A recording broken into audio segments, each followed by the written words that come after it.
Alors, la première question, c'est un peu comment est née l'idée des Fédélines. Je crois qu'il y a eu 9 versions corrigées, À peu retravaillées. près. Comment ça s'est passé?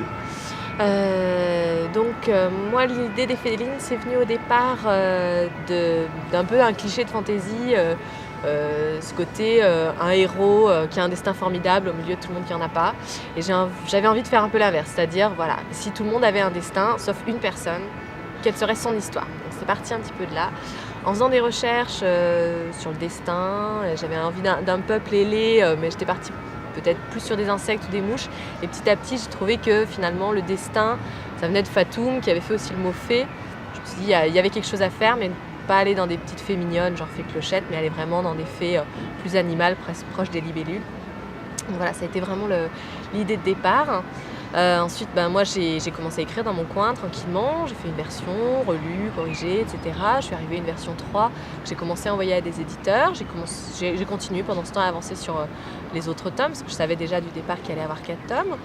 J'ai reçu des retours négatifs, lettres type, ne correspond pas à votre ligne éditoriale. Bon, moi je fais de la fantaisie, ils font de la fantaisie, quel est le problème? Donc je me suis dit ça venait peut-être du livre. Donc à ce moment-là, j'ai commencé à chercher comment je pourrais l'améliorer. Donc là, j'ai rencontré le collectif Cocycle. Donc là, à partir de là, j'ai commencé à comprendre des erreurs de débutants, à reprendre le manuscrit une fois, 2 fois, rentrer dans le cycle de bêta lecture, avoir des retours de fond corrigés, des retours de forme corrigés, arriver comme ça à une version 8. Et cette version 8 a été acceptée très rapidement chez Grunt. Donc j'ai vu vraiment la différence entre les versions. J'ai vu qu'il y avait effectivement besoin de travail, mais voilà, ça m'a pris quelques temps, mais je suis très très contente bien sûr maintenant. Pourquoi avoir fait un univers qui tient autour d'une mare et quelles ont été un peu des influences? On connaît d'autres fantaisies animalières un petit peu comme ça. Voilà, alors moi j'avais un petit peu peur pour un premier roman, enfin j'avais écrit d'autres romans mais plus comme des exercices pour moi sans visée éditoriale, mais pour un premier roman, je voulais pas être à l'échelle d'un monde avec différents pays, conflits, ça me paraissait très impressionnant pour commencer, donc je voulais quelque chose d'assez réduit, d'où l'idée aussi d'un peuple assez petit, mais cette mare qui était un microcosme à elle toute seule avec différents peuples à petite échelle, je trouvais ça moins impressionnant pour moi pour commencer d'avoir un village où ils doivent être 3000 Fédélines à tout casser, c'était plus facile pour moi pour commencer. Voilà, et puis moi la nature c'était quelque chose qui me touche sans vouloir faire un roman moralisateur du genre protéger la nature, c'était vraiment important d'être en contact, comme c'est une histoire que je voulais assez sensitive, on est au bord de l'eau, on est dans la nature, on est en communion, comme ça ils vivent en autonomie, il n'y a pas d'argent, il n'y a pas, voilà, tout le monde travaille ensemble pour le bonheur de cette société. Donc il y avait une espèce d'idéal, comme ça, une société idéale dans la nature où tout le monde est heureux. Bon, après on dérive sur un petit peu une espèce de dictature du bonheur, mais ça c'est autre chose parce que si tout le monde est heureux, il n'y a pas d'histoire, donc il fallait quand même quelqu'un qui soit un petit peu moins heureux que les autres. Et pourquoi ce héros est un petit peu moins heureux que les autres, donc toute la question du destin. Alors justement, aussi. parlons-en de ce héros. C'est la grande épreuve des poissons. Comment est-ce que tu le vois? Quels sont ses traits de caractère? Comment tu pourrais le présenter? Kaïl, c'est un héros qui se pose beaucoup de questions. Ça, c'est le moins qu'on puisse dire. C'est vraiment autant tous les Fédélines acceptent ce qui leur arrive tout le temps. Ils ont leur destin, ils doivent être heureux tout le temps, même s'il y a des migrateurs qui passent et qui mangent la moitié de la population, même si voilà, il y a des dangers, ils sont heureux, ils acceptent. Et lui, Kaïl, qui donc a priori n'a pas de destin, va se poser des questions là où les autres ne s'en posent pas, va se demander s'il y a une erreur des pères fondateurs, parce que donc, les pères fondateurs apposent des marques pour donner des destins, donc s'ils ne lui ont pas apposé de marque, est-ce que c'est une erreur, donc remettre en cause des espèces de demi-dieux, voilà, et si c'est pas une erreur, pourquoi est-ce qu'ils l'ont fait? Est-ce qu'il aurait dû mourir tout de suite lors de son éclosion, ou est-ce qu'il a raison d'être arrivé? Est-ce que c'est un hasard ou une coïncidence ou le destin ou pas? Voilà, donc il est vraiment dans un questionnement. Il n'est pas forcément heureux, donc oui, c'est le moins heureux des Fédélines. Et pour trouver, pour une espèce de quête du bonheur aussi, voilà, trouver sa place, qui il est, pourquoi il est là, et comment avancer dans cette société-là en étant différent. Voilà, c'est quelqu'un qui se pose beaucoup de questions, qui n'a pas forcément à être heureux des choix qu'on fait pour lui pendant un moment. Ça veut dire qu'au tout du moins dans le premier tome, une grande partie, c'est pas qu'il se passe rien, mais on est dans le quotidien, quoi, Oui, véritablement, quoi. j'avais envie d'un univers paisible, hein, où on ait plaisir à retourner après une journée de travail. Ou voilà. Je voulais pas un univers sombre et guerrier. Je voulais vraiment quelque chose de très lumineux, où on est bien. Et du coup, surtout sur le premier chapitre où on est dans la bulle avec vraiment son éclosion, c'est très paisible, très doux. D'ailleurs, ça m'a joué des tours quand j'ai cherché un éditeur, parce qu'on cherchait quelque chose de très dynamique et très, très punchy tout de suite dans l'aventure. D'ailleurs, j'avais fait des versions où on commençait au tome 2, on était dans l'aventure avec quelques flashbacks sur le tome 1 qui n'existait pas, quoi. Qui peut presque se lire comme une préquelle. On peut presque commencer au tome 2.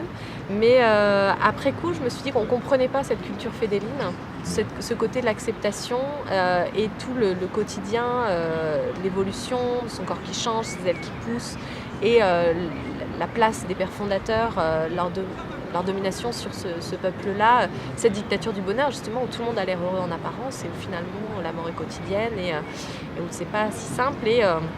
Et mon éditeur était plutôt d'accord avec moi sur le fait que le premier tome était important pour bien comprendre cette culture-là. Même si on prend plus de temps, l'univers est presque un personnage à part entière de l'histoire. D'accord. Donc ça a été vraiment un choix de garder ce début assez lent, même si c'est ce qui peut gêner certains lecteurs. Et alors justement, dans le deuxième tome, qu'est-ce qui se passe pour ceux qui ne l'auraient pas encore lu? Dans le deuxième tome, il y a beaucoup plus d'action. Rassurez-vous. Non, donc voilà, à la fin du premier tome, l'absence de marque de Cahill est découverte. Et plutôt qu'attendre de savoir ce que les pères vont choisir de faire face à cette absence de marque, Cahill décide de fuir son village. Donc il part avec Glark, qui est donc un guerrier Gorderif, qui lui aussi est un petit peu différent des autres Gorderif, puisqu'il est un petit peu moins barbare que les autres. Donc, par leur différence, ils se retrouvent tous les deux dans une amitié forte.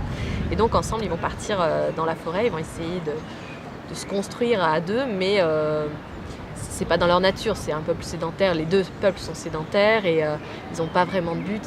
Ils vont rencontrer beaucoup de dangers, ils vont se rendre compte que leur petit monde était quand même assez protégé. Et dans leur errance, ils vont se rendre compte qu'en partant ensemble, ils ont plus ou moins déclenché une guerre entre leurs deux peuples. Et donc, à cause d'eux, les Fédélines sont en danger, les pères fondateurs sont en danger. Ils vont découvrir un complot chez les Gorderif, la reine Gorderif est en danger. Et malgré le fait qu'ils ont fui en pensant trouver la liberté, ils se sont quand même très liés à leur peuple. Et donc, ils vont décider de retourner sauver tout ça, en tout cas prévenir de tous les dangers qu'ils ont découverts pour se racheter aux yeux de leur peuple. D'accord. Où tu en es, toi, dans l'écriture aujourd'hui? Tu as terminé les 4 tomes? Là, j'avais presque terminé, on va dire des versions, différentes versions. En tout cas, au moment où on a signé avec l'éditeur, les 4 tomes étaient écrits. On a fait beaucoup de remaniements, surtout sur le 3e tome, qui est sorti donc là au mois de mars, et le 4e sort au mois d'octobre. Donc là, on est sur les corrections éditoriales. La couverture est faite, elle est magnifique. Je suis vraiment très très contente de l'ensemble des 4 tomes. Ouais, et justement sur ce travail, parce que donc, tu as commencé tout seul, tu es passé par Cyclique, et après tu as trouvé un éditeur. Est-ce que le travail avec Grund a été différent d'avec Cyclique? Qu'est-ce que l'éditeur t'a apporté par rapport à la marque? Un travail différent, puisque la bêta lecture, c'est vraiment du ressenti de lecteur, savoir comment cette histoire est ressentie. Le travail éditorial, c'est vraiment quelque chose de différent. Pour que l'histoire fonctionne, là on n'est plus dans la suggestion ou dans le ressenti, on est dans ce qu'il faudrait faire avec un professionnel qui aiguille. Donc on a fait des choix au niveau des noms, on a fait un gros travail au niveau des noms, on a changé beaucoup de choses. On a quand même gardé Fédéline, même si c'est pas forcément ce qui se retient le plus facilement à écrire. Et surtout au niveau de la découpe, puisque moi, une des nombreuses périodes de versions différentes, j'avais regroupé en 2 gros tomes, pensant que 2 gros tomes feraient moins peur à un éditeur que 4 petits, mais finalement, c'est pareil. Et du coup, on a revu au niveau de la coupe entre les 3 et 4. Donc ça a demandé beaucoup de remaniement au niveau du 3e tome pour qu'il se tienne tout seul et que le tome 4 fasse une bonne fin de série. Et en même temps, c'est presque une quête à part entière, le tome 4 qui peut presque se lire tout seul. Donc voilà. D'accord. Et là, sur quoi tu travailles? Quels sont un peu tes projets? Là, on a sorti le premier tome d'une petite trilogie pour les primaires qui s'appelle Les Yeux de l'Aigle. Le tome 1 s'appelle Les Aiglons. C'est 4 copains qui se demandent ce que font vraiment leurs parents dans la vie. En fait, les petites fiches qu'on remplit en début d'année, la profession des parents. Ils se demandent ce qu'il y a derrière, ils se rendent compte que leurs parents sont en danger, ils vont aller les sauver. C'est une espèce de petit club des 5 moderne. C'est entre le club des 5 et les cités d'or. Je voulais retrouver ça. Et donc là, c'est en cours. Le tome 2 sort en septembre. Donc ça suit son cours. Et là, moi, je travaille sur un one-shot pour les 6e, 5e, on va dire, à 10-11 ans, qui s'appelle Ascenseur pour le futur. C'est un programme. D'accord. Eh ben, merci beaucoup.